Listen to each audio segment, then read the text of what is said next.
Madame, Monsieur, bonsoir. Nous débutons cette édition avec le bilan du coronavirus. 78 nouveaux cas ont été recensés au cours des dernières 24 heures. Lors de son point de presse quotidien à Rabat, le ministère de la Santé a également annoncé 44 guérisons supplémentaires.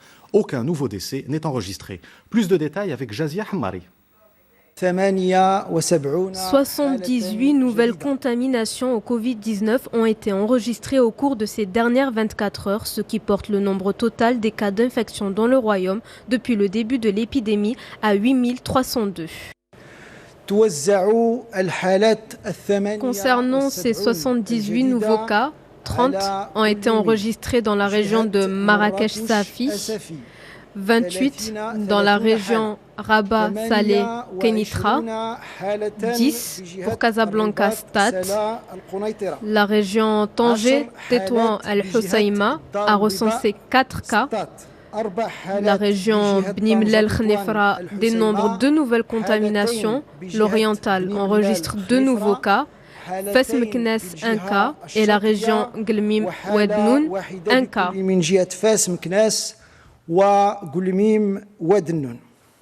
Avec 44 guérisons supplémentaires enregistrées au cours de ces dernières 24 heures, le nombre de personnes à avoir gagné le combat contre le Covid-19 depuis le début de l'épidémie s'élève à 7408.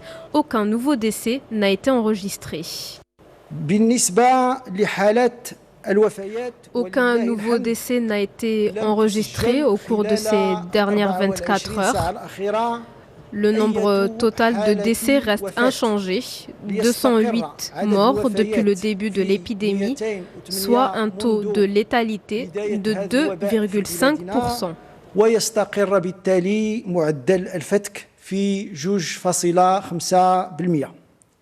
Les régions les plus touchées restent les mêmes. Casablanca-Stade concentre près du tiers des infections.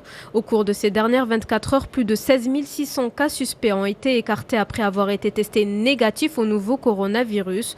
Au total, 686 personnes sont actuellement prises en charge par les établissements de santé, dont 15 cas sont pour l'heure en soins intensifs.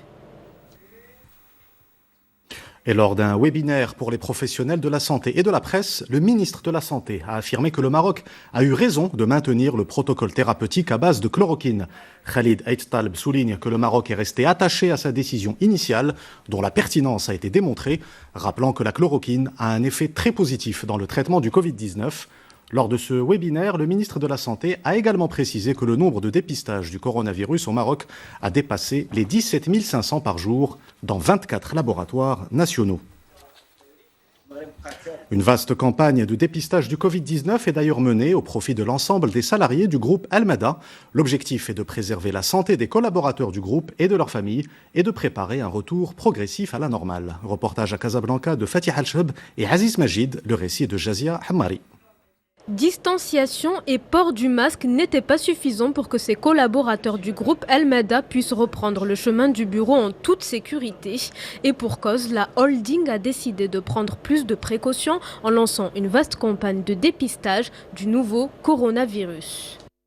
Le groupe a commencé à partir de ce lundi 8 juin le dépistage dans son siège social qui comprend à peu près 160 collaborateurs et qui devrait, selon un planning défini avec la fondation Cheikh Zayed, à toucher toutes les unités industrielles et minières dans tout le royaume qui comprend à peu près plus de 5000 collaborateurs. Les testings se feront entre aujourd'hui à vendredi. Alors pourquoi on fait ce testing? Pour 2 volets. Le volet bien sûr psychologique. La personne qu'on va être dépistée, surtout le dépistage Inch'Allah va être négatif, elle va rentrer avec un mood beaucoup plus positif et beaucoup plus tranquille. Et c'est important pour nous, la santé psychologique, et que ce soit mentale ou physique d'une personne. Deuxième volet, éviter la propagation du virus en vue de la reprise progressive du travail, une initiative qui rassure les fonctionnaires et les cadres bientôt de retour. Cette campagne va nous permettre de pouvoir revenir au bureau sereinement et sans se soucier d'être en contact avec un malade potentiel. Nous saluons les efforts de l'entreprise qui se préoccupe de l'état de santé de ses salariés avant de reprendre les activités. Cette opération de dépistage massive a dans ce sens été possible grâce à plusieurs unités mobiles composées d'équipes médicales et de techniciens. Le dépistage se déroule en 3 étapes. Nous procédons d'abord à l'identification de l'individu qui va être testé. Puis nous effectuons un test sérologique qui permettra de détecter la présence d'anticorps spécifiques au Covid-19. Enfin, nous réalisons le prélèvement nasopharyngé pour mettre en évidence l'ARN du virus.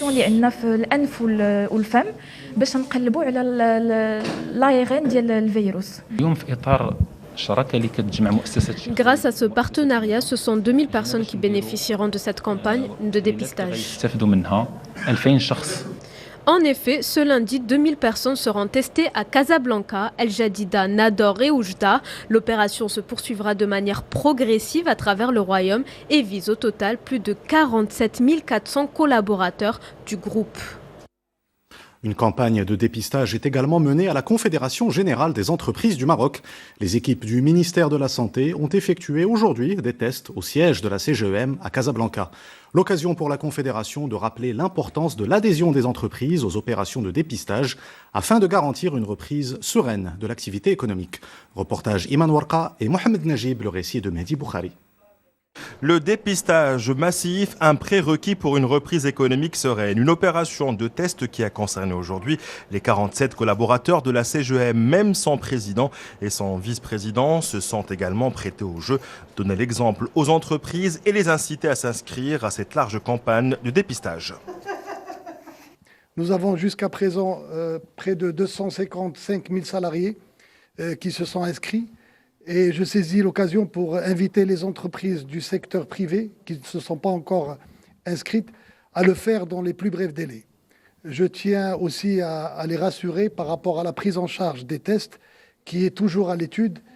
Une prise en charge des tests qui se fera dans la continuité de l'élan de solidarité observé depuis le début de cette crise. Une campagne qui vise à limiter tout risque de propagation du virus en entreprise. Cette opération de dépistage s'est déroulée dans le strict respect des conditions d'hygiène et de sécurité, importante pour également permettre une reprise économique. Et la CGEM est tout à fait consciente aujourd'hui que cette opération de dépistage est importante, est un préalable nécessaire pour permettre une reprise d'activité. Un dépistage des salariés, des entreprises qui devrait concerner dans les jours à venir toutes les régions du royaume. La CGEM qui a mis en place les mécanismes et les moyens nécessaires pour une coordination fluide et efficiente de cette opération. Cette information à présent concernant les dégâts causés par la tempête de grêle survenue samedi dans la région Fès-Meknès. Le ministère de l'Agriculture, de la Pêche maritime, du Développement rural et des eaux et forêts annonce que la tempête a affecté une superficie qui pourrait atteindre près de 9000 hectares au niveau de 27 communes rurales de la région. Les dégâts concernent les arbres fruitiers et les cultures maraîchères et céréalières. Les services du ministère et les représentants du secteur agricole sont mobilisés pour assurer le suivi et l'évaluation de l'impact de la tempête de grêle. La ministre du Tourisme devant les députés, Nadia Ftah Alaoui, a présenté la situation actuelle du secteur touristique qui est à l'arrêt depuis plus de 10 semaines en raison du Covid-19. Le tourisme interne pourrait permettre de relancer l'activité à travers le pays. Hind Ben Abdenbi. C'était une intervention très attendue. La ministre du Tourisme, de l'Artisanat, du Transport aérien et de l'Économie sociale, Nadia Ftah Alaoui, était de passage devant les élus de la Chambre de représentants cet après-midi. Une séance de questions orales consacrée à l'impact de la pandémie de Covid-19 sur le secteur touristique.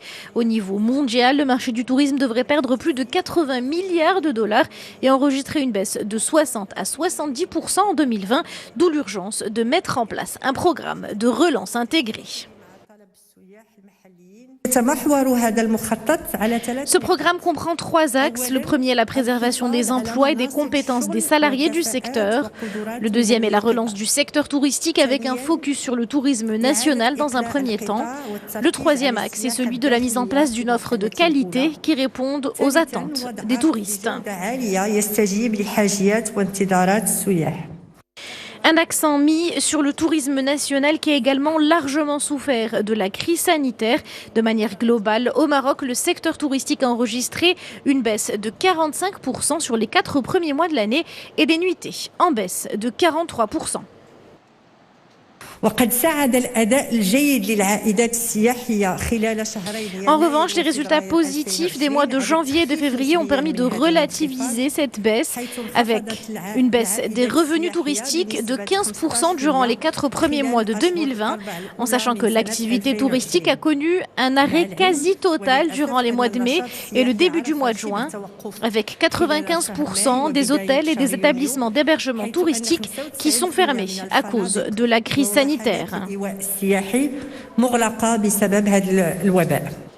Et pour s'assurer d'une reprise sécurisée de l'activité touristique, un guide de mesures sanitaires post-Covid a été transmis aux opérateurs du secteur. Il permettra à tous les établissements de disposer d'une feuille de route pratique pour la sécurité sanitaire des clients et du personnel. Direction l'Europe, qui poursuit son déconfinement. Après avoir été durement touché par la pandémie de Covid-19, le vieux continent lève progressivement les mesures de restriction. Les autorités sanitaires des pays européens appellent néanmoins à maintenir la vigilance et le respect des gestes barrières pour éviter toute résurgence de l'épidémie. Mamadou Diaye. Retrouver les terrasses des cafés et restaurants, une bonne vieille habitude que les Bruxellois revivent à partir de ce lundi 8 juin. Après plusieurs pays en Europe et dans le monde, la Belgique autorise la réouverture de ses commerces après près de 3 mois de fermeture. Vraiment, franchement, c'était peut-être... J'ai remarqué après que c'était la chose, une des choses les plus importantes pour moi, c'est de sortir boire un petit café le matin avant de commencer mon travail. Ça fait du bien de prendre un café à l'extérieur parce que ça fait 3 mois aussi que je ne travaille pas. Donc forcément, à un moment donné, on a envie de faire autre chose que de rester chez soi. Le confinement en valait-il la peine? La réponse est donnée dans une étude publiée ce lundi par l'Imperial College de Londres. Les mesures de confinement ont été efficaces et ont évité plus de 3 millions de décès dans 11 pays en Europe. Aujourd'hui, le déconfinement a lieu un peu partout dans le monde. De quoi attirer l'attention pour ne pas confondre vitesse et précipitation. Nous évaluons la situation au jour le jour, en fonction des indicateurs, en fonction aussi du niveau de saturation de notre système de santé, avec des gens, ici y compris les médecins, qui vous disent « attention quand même, n'allons pas trop vite ». On a réussi à gagner une bataille par l'effort de tous, une bataille qu'il a été très difficile de gagner. On n'a pas encore gagné la guerre, donc vigilance.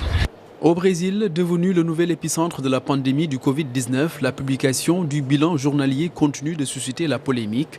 Les autorités ont finalement repris ce dimanche la diffusion des chiffres sur l'évolution de la maladie. Un nombre total de victimes dans le pays qui s'approche des 37 000. Aux États-Unis, les manifestations contre le racisme et les violences policières se poursuivent. Des rassemblements sont organisés quotidiennement dans les grandes villes américaines, et cela depuis plusieurs jours. Le mouvement est né suite à la mort de George Floyd, un Afro-Américain de 46 ans, décédé lors d'un contrôle policier à Minneapolis. Le policier accusé du meurtre de George Floyd a comparu aujourd'hui pour la première fois devant la justice lors d'une audience de procédure organisée par vidéo. En Libye, les combats se poursuivent autour de la ville stratégique de Sirte. Après avoir repris le contrôle de l'ouest libyen, les forces du gouvernement d'union nationale, basées à Tripoli, poursuivent leur offensive face aux troupes du maréchal Khalifa Haftar, repliées dans l'est du pays. Mamadou Diaye. Il y a 2 jours, ces scènes de joie éclataient dans les rues de la capitale libyenne. Une célébration de la reprise du contrôle de l'ouest de la Libye par les forces du gouvernement d'union nationale. Une situation qui pourrait changer la donne dans l'offensive lancée par le maréchal Haftar sur Tripoli. Ils célèbrent la victoire à Tripoli, les enfants sont ici et il y a beaucoup de monde. Malgré tout, nous avons persisté et remporté la victoire et nous continuerons de le faire. Khalifa Haftar veut maintenant tenir des discussions alors que c'est fini et qu'il n'a plus de pouvoir. La Libye restera et la grande victoire sera obtenue dans toute la Libye, dans la volonté de Dieu. La demande de cessez-le-feu à l'initiative du Caire, pour laquelle le maréchal Haftar est désormais favorable, reste pour l'heure lettre morte auprès du gouvernement de Tripoli. Un cessez-le-feu qui est pourtant considéré comme un prérequis pour toute initiative de paix par l'Organisation des Nations Unies. La mission onusienne en Libye estime qu'une solution politique est à portée de main, et cela dans un conflit qui perdure et qui a fait en plus d'1 an des centaines de victimes, parmi lesquelles des civils, et plus de 200 000 déplacés. Retour au Maroc, où les méthodes de travail ont été totalement chamboulées dans les entreprises en raison du Covid-19 et du confinement. Le télétravail s'est ainsi naturellement imposé. Cette activité est-elle une tendance passagère ou peut-elle s'inscrire dans la durée? Élément de réponse dans ce reportage à Casablanca de Salima Benabou et Younes Habchaoui. Des bureaux et des salles de réunion à moitié vides. Au début du confinement, il l'était entièrement. Aujourd'hui, seule une vingtaine d'employés sont de retour. Les 15 autres travaillent à distance. La direction de cette agence digitale casablancaise a dû réorganiser son mode de fonctionnement. Le confinement a été une révélation. Projet client, ça se passe bien. Productivité, on n'a pas noté de changement. Les gens ils sont responsables, ils arrivent à mener leur projet dans les timings. En même temps, rien ne remplace le côté humain, côté réunion, côté partage en réel. On va essayer de prendre le bon côté de chaque chose et on va trouver un nouveau modèle. Les collaborateurs, eux, y ont pris goût. Le travail à distance, c'est pas la même chose que le travail avec l'équipe, on change directement. Mais on essaye, comme j'ai déjà dit, on essaye toujours de collaborer ensemble, de faire notre mieux pour bien terminer notre travail. Un mode de collaboration ici rendu possible grâce à cette agence de sécurité informatique. Avec le confinement, l'équipe a décidé de conseiller gratuitement 22 TPE tout en leur fournissant le matériel adéquat.